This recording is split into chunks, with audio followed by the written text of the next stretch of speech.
स्वस्तिंस्तारक्षो अरिष्टनेमिः स्वस्ति नो बृहस्पतिर्दधातु ॐ शान्तिः शान्तिः शान्तिः।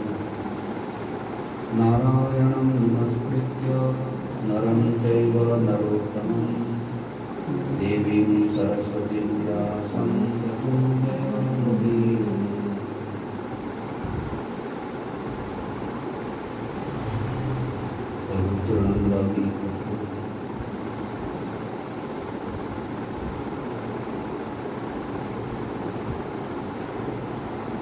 आरंभ में श्रद्धा के बारे में तीन प्रकार की श्रद्धा।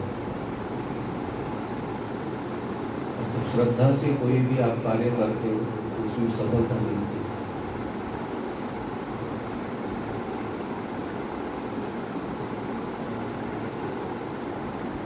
सात्विकी श्रद्धा होती है तो श्रद्धावान लभते ज्ञान, श्रद्धावान को ज्ञान की प्राप्ति होती है।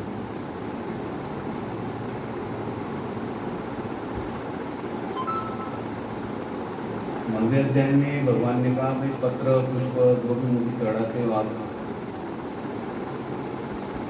तो श्रद्धा से चढ़ाना, भक्ति से। ये श्रद्धा कौन है?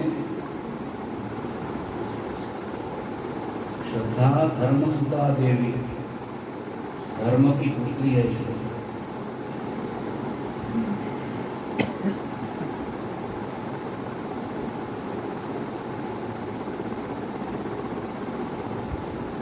और श्रद्धा विश्वास के बिना कहते हैं अंतस्थ परमात्मा को जानने से। श्रद्धा विश्वास रूपिणो, श्रद्धा पार्वती है और विश्वास शिव।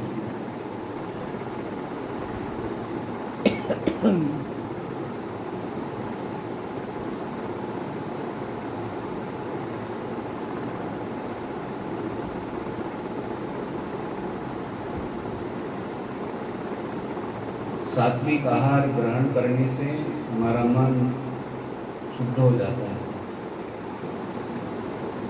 मन की शुद्धि, मन मतलब अंतःकरण। सात्विक भोजन करे तो कहते सत्व गुण बढ़ जाता है और अंतःकरण की शुद्धि हो जाती है। तो अंतःकरण की शुद्धि होने से कहते परमात्मा का प्रतिबिंब हमारे अंतःकरण में। आपने देखा होगा शीशा से स्नान करते ना बाथरूम में गर्म पानी से, तो शीशे के ऊपर क्या आ जाता है और उसमें अपना देखना चाहे तो शीशे को साफ करना। इसी तरह से हमारे मन रूपी शीशा है, अंतःकरण रूपी शीशा है, मलिन हो जाता है। तो भगवान ने कहा कि आरंभ में आहार सात्विक आहार।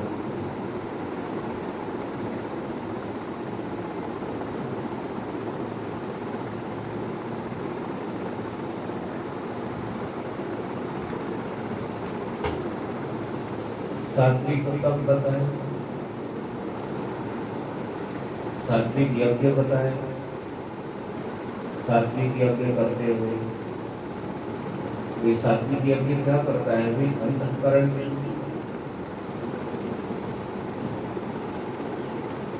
इसलिए 18वें अध्याय में भगवान ने कहा भी यज्ञ दान तप उनका कभी भी त्याग नहीं करना। यज्ञो दानम तपश्चैव पावनानि मनीषिणाम्। ये यज्ञ दान तप करते रहने से कहते हैं मनुष्यों की अंतःकरण की पवित्रता हो।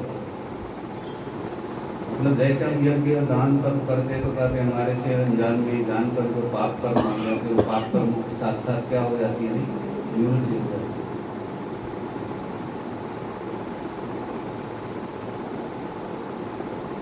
ऋषिकेश में नाव में पानी जाता है ना, तो वो दिन भर पानी जाता है ना, तो नाव में शाम के समय में वो पानी लोटे से निकाल देता है। छोटा डिब्बा होता है, डिब्बे से बाहर करता है। और रात्रि के समय में जिसमें नाव बांध देता है तो रात भर पानी थोड़ा थोड़ा जाता है, तो सवेरे आते ही पहला काम कौन सा करता है? पानी निकालता है। जैसे लीकेज से पानी बाहर। और बोलो पानी बाहर ना करे तो क्या होगा? नाव डूब जाएगी। नाव में पानी जाता रहेगा और नाव डूब जाएगी।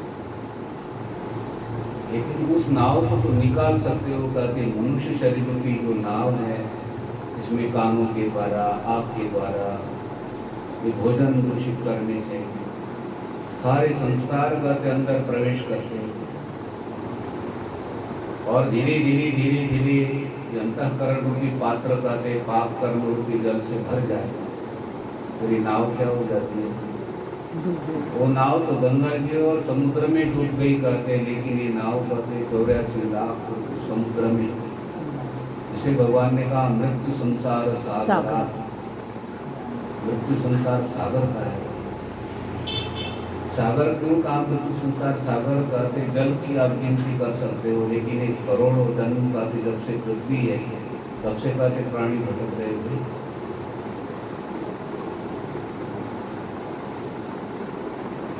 ये मनुष्य शरीर मिला है, भगवान कहते गए अब अपने सत्व गुण को आप क्या करो?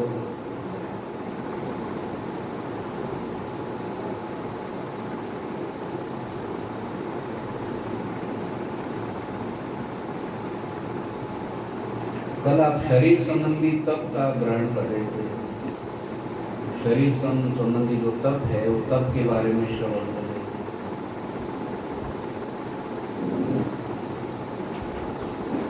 देव द्विज गुरु प्राज्ञ पूजनम शौच मार्जनम ब्रह्मचर्य महिंसा शारीरम तपोचते।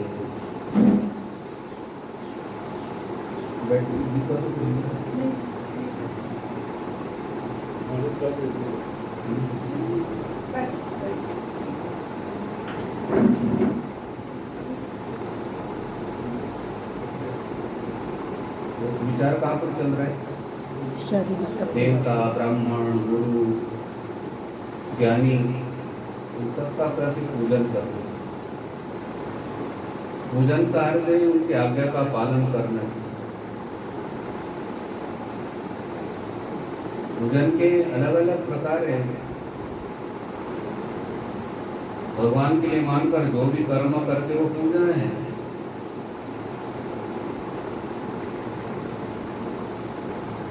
तो देवता है कहते देखिए सूर्य देवता है, चंद्र देवता है, चंद्रमा, विष्णु भगवान है, गणेश जी की पूजा है, शिव जी की पूजा है, माँ भगवती की पूजा है, हनुमान जी की पूजा है। तो ये देवताओं की पूजा करने से क्या हो जाता है? देखो हमारे इष्ट देव की पूजा हो जाती है। ध्यान रखना, भगवान ने कहा कि जितने भी देवता है ना ये मैंने रूप धारण किए। क्या? अनेक रूप रूपाय, सारे रूप मैंने धारण किए। आपके इष्ट देव भगवान कृष्ण है, आपने गणेश जी की पूजा की, भगवान कृष्ण इष्ट देव की पूजा की, आपने माँ भगवती की पूजा की और आपके इष्ट देव कृष्ण है, आपके इष्ट देव की पूजा होगा। कैसे? आके आप बोलते हो राम कृष्ण सीता तू ब्रजरानी राजा। राम कृष्ण सीता, माँ भगवती की पूजा की आपने, राधा की पूजा की, राम जी की पूजा की, कृष्ण की पूजा की, तो कोई ना कोई अपने इष्ट देव हो है कि नहीं? उसी की पूजा। तो ये भेद निकल जाता है तो साधक अच्छी तरह से पूजा कर सकते हैं। ये भेद निकालने के लिए तो शास्त्र है भी।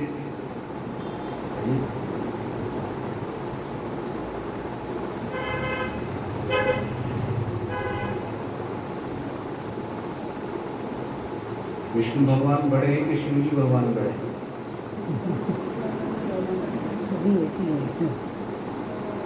अच्छा, हम शिव जी बड़े बोले तो देखो भगवान कृष्ण का दर्शन करने के लिए गए, साधु वेश धारण किया है। यशोदा मैया को बोलते लाला को लेकर आओ जल्दी, और लाला भी दर्शन के लिए लाला ही थे। बोलो, तो जिस समय शिव जी दर्शन के लिए गए ऐसा लगता है कि ठाकुर जी बड़े हैं और शिव जी, ऐसा लगता है कि शास्त्र श्रवण ना करें। और जिस समय राम जी मतलब विष्णु भगवान है, तो रामेश्वरम में पूजा की ना, शिवलिंग स्थापित करके राम जी ने शिव जी की पूजा की। इस समय राम जी मतलब विष्णु भगवान कृष्ण, इस समय शिव जी की पूजा करे, अब कौन बड़े?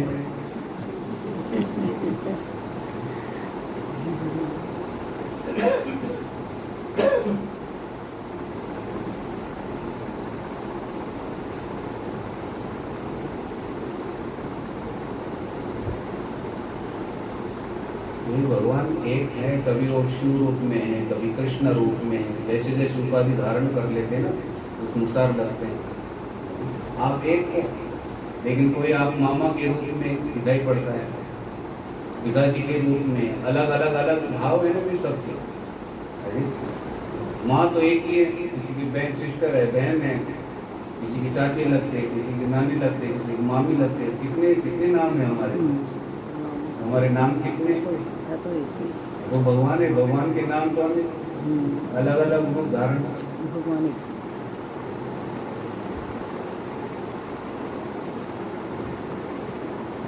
ये बहुरूपी होता है ना, बहुरूपी वो हनुमान जी का रूप धारण करके जाता है बाजार में, तो वो अपनी थैला झोली भर के घर पहुँचता है ना, तो उसका जो बेटा है ना वो पिताजी आ गए, पिताजी आ गए, पिताजी आ गए। बाजार में सब लोग क्या बोल रहे हैं? अब बहुरूपी कभी कोई रूप कभी कहीं रूप धारण कर लेता है, लेकिन बेटे को ज्ञान है वो मेरे कौन है। उसी तरह से हमारे इष्ट देव ना अलग अलग अलग अलग रूप धारण कर लेते हैं।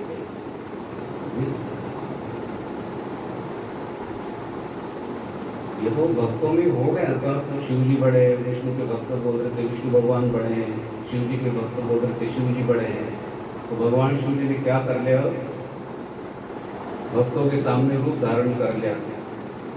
हरि हरि, आधा शरीर शिव जी का है और आधा शरीर विष्णु जी का है, ठीक है। एक तरफ वो मुकुट पहने हुए, एक तरफ सर्प है, ठीक है। एक हाथ में वो त्रिशूल है, दूसरे हाथ में गदा है। एक तरफ बैल बैठा है, दूसरे तरफ देखो वो गरुड़ जी है। बैजल की माला है, इधर आदि सर्प की माला है। तो आधा शरीर विष्णु जी का है और आधा शरीर शिव जी का है।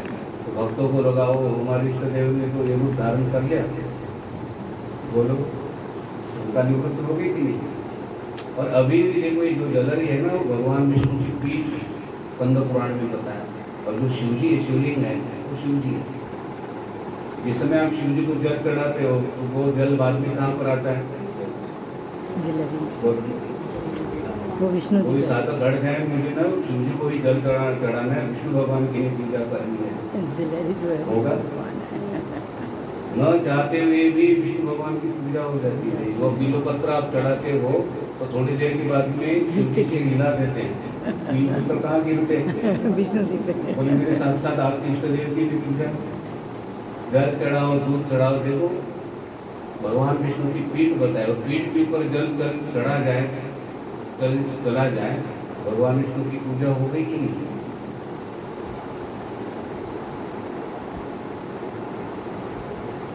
तो देवताओं की पूजा करना ये शारीर संबंधी बातें हैं, तप है।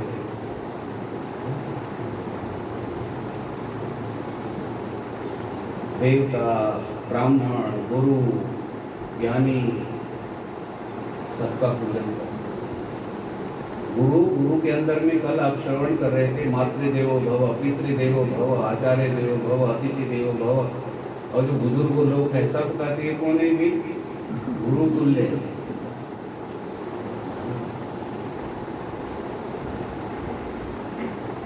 जो बुजुर्ग लोग होते हैं इनको कुछ ना बोले, इनको प्रणाम करो, इतनी खुश हो जाते हैं। इनके अंदर में जितना आशीर्वाद है ना, सारा आशीर्वाद क्या करते हैं? हाँ, दुकान में कितनी भी महंगी से महंगी चीज खरीदो ना, आप आशीर्वाद मिलता है क्यों आपको? है जी? नहीं, रिलायंस में वो रेडी लेकर क्या बोलते हैं, सारा सामान भर जाए तो वो जाते समय ऐसा आशीर्वाद देता है क्या? आशीर्वाद नहीं देता। वो गेट के पास में चेकिंग होते, कौन सा सामान एक्स्ट्रा तो नहीं है? बोलो, पुलिस तो उनके हाथ में जाती है भी और सामान चेक करता है। लेकिन हमारे यहाँ पे कहते हैं अभिवादनशीलस्य नित्यं वृद्धोपसेविनः चत्वारि संप्रवर्तन्ते आयुर्विद्या यशोबलम्। देवताओं की पूजा करने से, गुरु की पूजा करने से, बुजुर्गों की पूजा करने से, पूजा करना, आज्ञा का पालन करना, ये भी अर्थ है। हाँ, और दादी की पूजा करे, माला डाले, जन्मदिन के दिन पानी मांगे तो देना,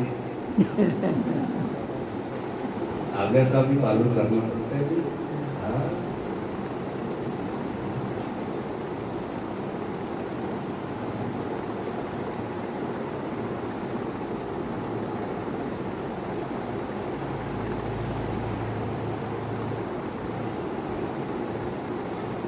शौचम, बाहर की पवित्रता, वस्त्र पवित्र हो, शरीर पवित्र हो, सब ध्यान रखना पड़ता है भी।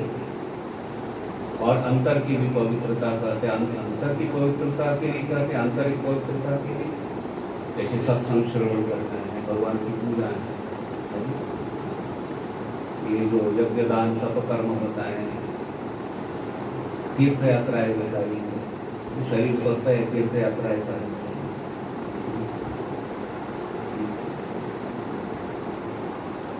80 साल की उम्र में हम नहीं जाएंगे वैष्णो देवी। कोई बोले पैदल चलो तो, और पालकी में बैठ के भी नहीं जाएंगे, अपने को भी तकलीफ और पालकी वाले को भी तकलीफ, बोलो। और जो साथ में जा रहे उनको भी तकलीफ। कहते शरीर स्वस्थ है भी तीर्थ यात्रा है। कबीरदास जी तो बोलते हैं वीणा ठीक है ना भी, वीणे को बजाओ, और वह वीणा टूट गया, तार टूट गई तो फिर क्या है? वो उस तरह से हमारा शरीर वीणा है भी, और वीणा की तार है, ताकि आँख है, कान है, एक एक तार खराब होती गई तो क्या होगा? इस वीणे में तार टूट गई, और 3-4 तारें टूट गई तो क्या, कोई एक तार बजा के क्या होगा? चलता नहीं।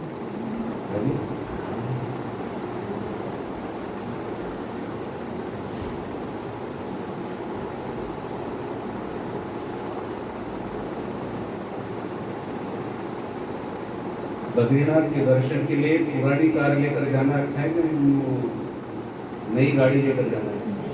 नई गाड़ी से फटाफट बोलते हो खराब। और घर के सामने गाड़ी खड़ी कर दी, एक नई गाड़ी है बिल्कुल अभी अभी लाई है, 25 लाख की गाड़ी लाई, और एक गाड़ी इतनी पुरानी है, हॉर्नों को छोड़कर सारी चीज अपने आप बजती है। तो सभी गाड़ी, कौन सी गाड़ी में बैठेंगे बच्चे आदि सब वाले? तो अब गाड़ी लाए भी नहीं और आपने फटाफट बोल दो। गाड़ी कौन सी रही? हमारी गाड़ी है ना, स्वस्थ गाड़ी है, तो आप बद्रीनाथ के लिए ले जा सकते हो। ये गाड़ी स्वस्थ है तो कहते वैष्णो देवी की यात्रा आप कर सकते हो। ये गाड़ी स्वस्थ है तो कहते आप वृंदावन जा सकते हो, मथुरा जा सकते हो, गोवर्धन की परिक्रमा कर सकते हो।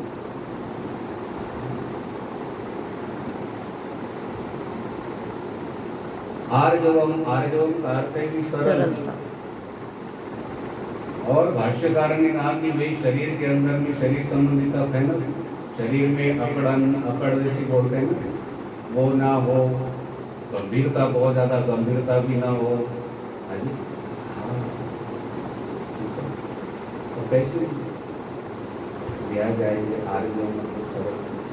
ये एसिडी तो होता है ना, तो एसिडी में बैठने के बाद में अकड़, शरीर अकड़ जाता है इससे।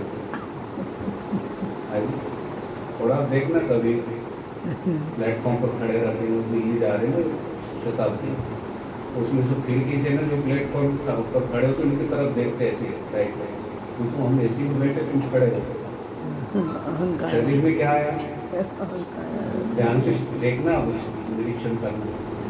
तो और जो सारे देख रहे हैं कोई किसी के साथ में बात नहीं कर रहे, बोलो वो भी किसी के साथ कर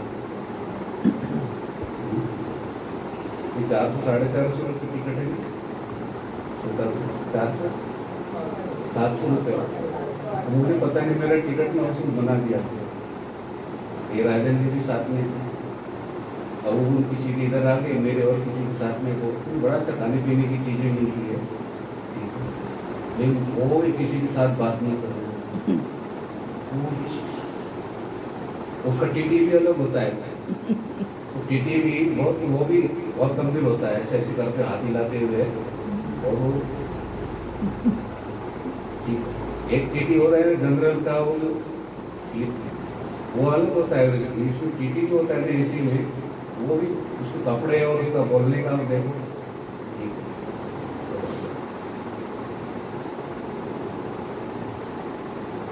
ये शरीर में अभी बस ठीक है, ऐसी दिखाओ कोई वो अपना भाव स्वभाव क्या भी कर। तो मैंने वैसे बगल वाले को पूछा, मैंने कहा दिल्ली में कोई किसी के साथ नहीं बोल रहे, तो गुरु जी बड़े लोग हैं ना, तो क्या। और जब बाहर आ गए वो अटैक उठाने के लिए कोई नहीं, वहाँ पर हिंदी में सब बोलने लगते। बोलो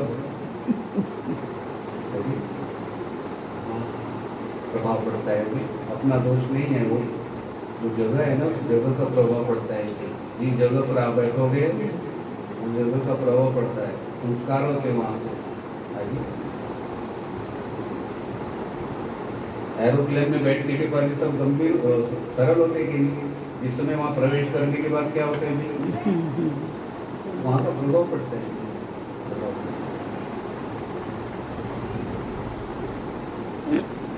मुझे भी इंग्लिश नहीं आती, लेकिन मैं इंग्लिश बोलता हूँ। आप आती नहीं?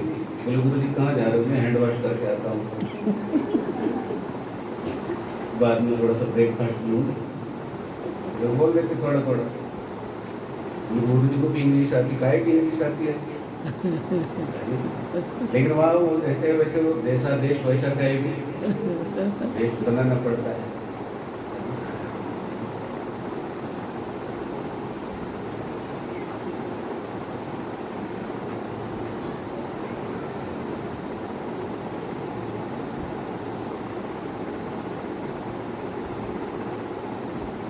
मतलब शरीर के ऊपर का प्रभाव नहीं पड़ने देना भी।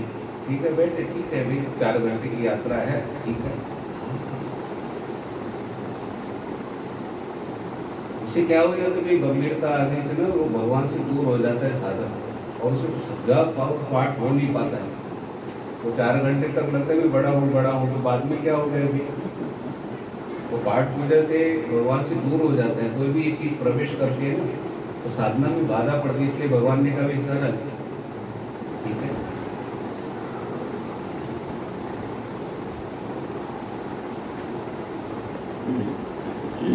हमारे हाथों से, शरीर से, वाणी से हिंसा नहीं होने देना, ये भी शरीर संबंधी तप है।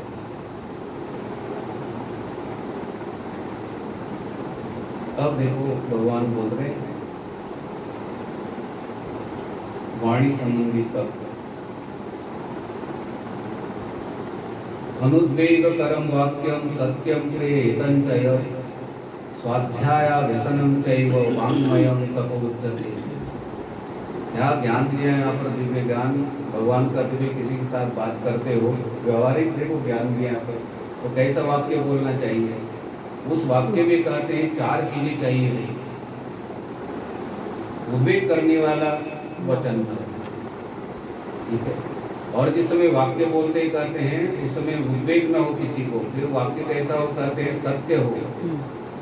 वाक्य बोल रहे कहते हैं जिस समय कहते हो सुनने में प्रिय लगे, ठीक है, और हितकारी हो। कोई भी वाक्य बोलते हैं ना तो उस वाक्य में 4 चीजें चाहिए नहीं, ठीक है। जैसे सत्य बोल रहे तो सत्य बोलते समय कहते हैं ऐसा सत्य बोले, कहते हैं जिसे उद्वेग ना हो, विचलित ना हो, ठीक है। अभी वो हॉस्पिटल में है ना जमान, तो उसको किसी ने बोल दिया तुम तो 2 दिन के मेहमान हो, क्या है। बोल तो सत्य दिया, सत्य बोला है, लेकिन का तो उद्वेग करने वाला विचलित हो जाएगा, प्रिय नहीं है और हितकारी भी नहीं है, ठीक है।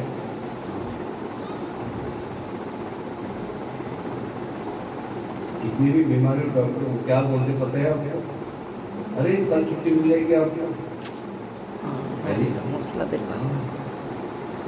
चलने लग जाओगे। हड्डी जैसे पैर में चोट लगती है, ऑपरेशन हो जाता है ना, मेजर मेजर ऑपरेशन बोलते कभी कभी उसको, ऐसे भी। तो उनके पास 15 दिन की बात है, 15 दिन के बाद आप क्या है, हाँ, तीर्थ यात्रा कर सकते हो। कितना वाक्य अच्छा बोल गया उन्होंने, है नी?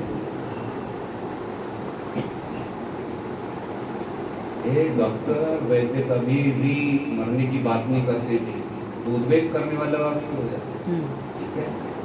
अनुद्वेगकरम वाक्यम सत्यम हितंच, कोई भी वाक्य बोले तो कहते इसमें चार चीजें चाहिए नहीं, उद्वेग करने वाला ना हो, वाक्य कैसा हो, सत्य हो, सत्य हो, मतलब मैं देखा हो, सुना हो, वैसे ही कहते बोलना चाहिए, प्रिय, ठीक है, प्रिय हो और हितकारी। हितकर। अब देखो ना,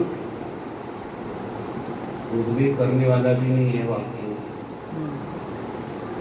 और कहते हैं सत्य भी है, लेकिन वो प्रिय नहीं लगता और हितकारी भी नहीं। कैसे? अब वो बेटे को पूछा है कौन है, माँ पास में बैठे हुए थे ना, ये कौन है? बेटे ने कहा मेरे पिताजी की पत्नी है।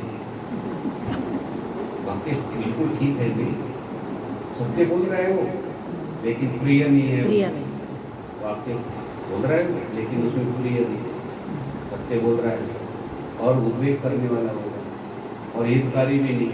तो रिलेटिव जाने के बाद में वो माँ बोलेगी बेटा तुम माँ क्यों नहीं बोले, मेरी माँ है। माँ बोलने से क्या हो जाता है, बोलो, माँ बोलने से वो अर्थ आ जाता है ना उसमें, लेकिन उन्होंने क्या बोला, पिता। वाकई बिल्कुल सत्य है वो। वकील जज भी मिल जाए ना तो काट नहीं सकते उस बात को, लेकिन प्रिय नहीं है, प्रिय नहीं। कोई भी वाक्य भगवान बोले, कोई भी वाक्य बोलो तो कहते हो उद्वेग करने वाला ना हो, सत्य हो, और कहते हैं सुनने में प्रिय लगे और हितकारी हो।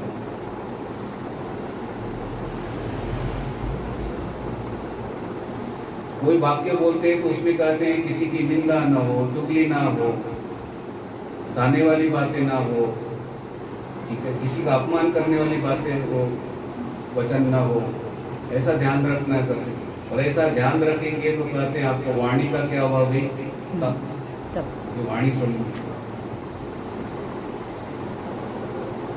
अब देखो भाष्यकार ने कहा कि भाई साधक लोगों को लगेगा भी कैसे बोलना चाहिए, ठीक है, एक वाक्य बोलकर दिखाया, क्या एक वाक्य बोल दिया। कोई ऋषि है वो बोल रहे हैं अपने शिष्य के साथ में, तो उन्होंने कहा हे वत्स, तू शांत होकर स्वाध्याय और योग में स्थित, तेरा कल्याण हो जाएगा। इस वाक्य में कैसा लग रहा है जी, हे वत्स तू शांत हो और स्वाध्याय और योग में स्थित, इससे तेरा क्या होगा, कल्याण। कल्याण। कैसा वाक्य सुनने में लगता है, ऐसे ही वाक्य कहते किसी के साथ बोलना हो, कहते हो प्रिय लगे, मधुर हो, मीठे वचन हो, सत्य हो, उद्वेग करने वाला वाक्य न हो, ऐसा ध्यान रखकर बोले तो कहते वाणी का तत्व। और इसमें एक भी कमी नहीं है, कहते उद्वेग करने वाला या सत्य न हो या प्रिय न हो या हितकर न हो, वाणी संबंधी तत्व नहीं है जी। चाय बनाने में कितनी चीजें चाहिए, मुख्य चीजें बोलो, पानी, दूध, चाय पत्ती। 3 चीजें मुख्य है उसमें, दूध, पत्ती और चीनी। इसमें से चाय में एक कमी हो तो चाय पूर्णता नहीं। उसी तरह से वाक्य है ना अपना, बोलते इस वाक्य के अंदर में उद्वेग करने वाला न हो, सत्य हो, प्रिय हो और हितकारी हो, तो आपका जो बोलने का जो वचन है ना, वाणी का तो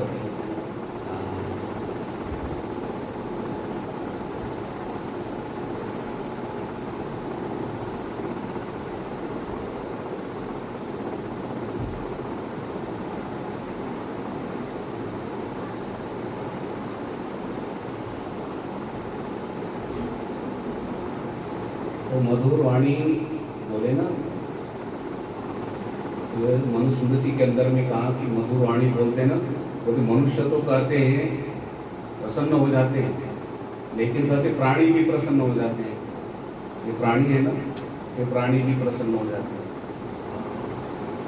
आप मधुर वाक्य बोलते हैं ना, तो कहते हैं मनुष्य तो प्रसन्न हो ही जाते हैं, कहते प्राणी भी प्रसन्न हो जाते हैं। बोलो,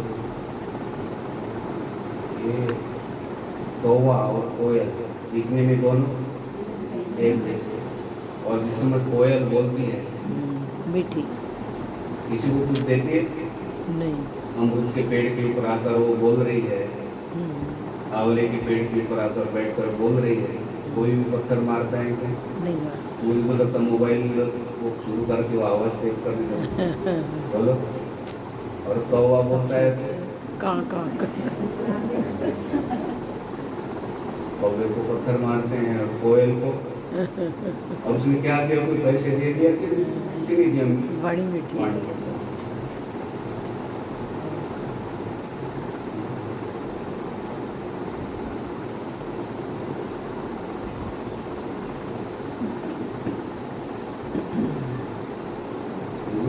व्यापारी होते हैं तो बड़े बड़े व्यापारी अपने बेटे को बहुत वो बोलना सिखाते हैं, इतने मधुर बोलते हैं, वो आपको लगता भी चीज़ खरीदनी पड़ेगी है नी? तो जब दादरी गेट के तरफ आप कभी नमकीन पूरी खरीदने जाओ, बच्चों बैठे होते हो, तो इतने मधुर बोलते हैं वो, आपको ऐसा लगता है भी लेकर ही जाए।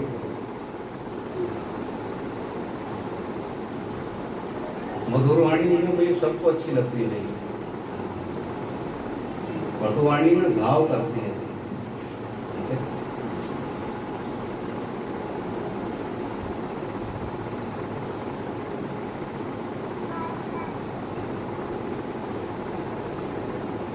आपको कलाकंद का पीस दे दिया और साथ में नीम के पत्ते दे दिए, कौन सी चीज पहले खाओगे?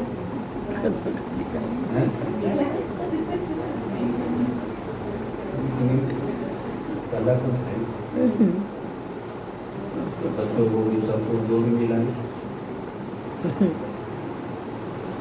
तो कड़वी चीज है ना, कड़वी चीज। तो उधर एग्जाम्पल दिया मैंने, मतलब बहुत अच्छी चीज दी है।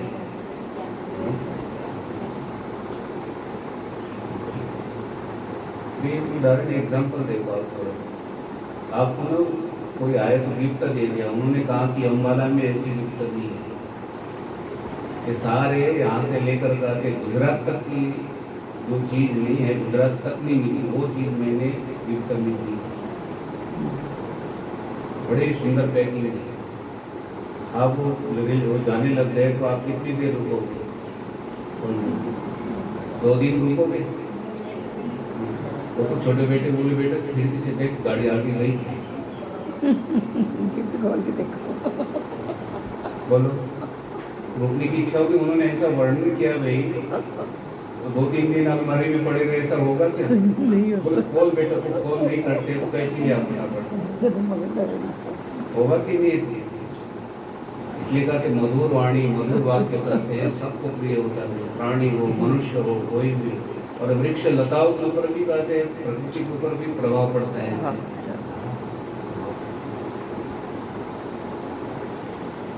एक उल्लाड़ी लेकर माली चला जाता है तो वृक्ष में काफी कंपन होता है, ऐसा वर्णन है वैज्ञानिक के ऊपर भी होता है, उसके ऊपर भी प्रभाव पड़ता है।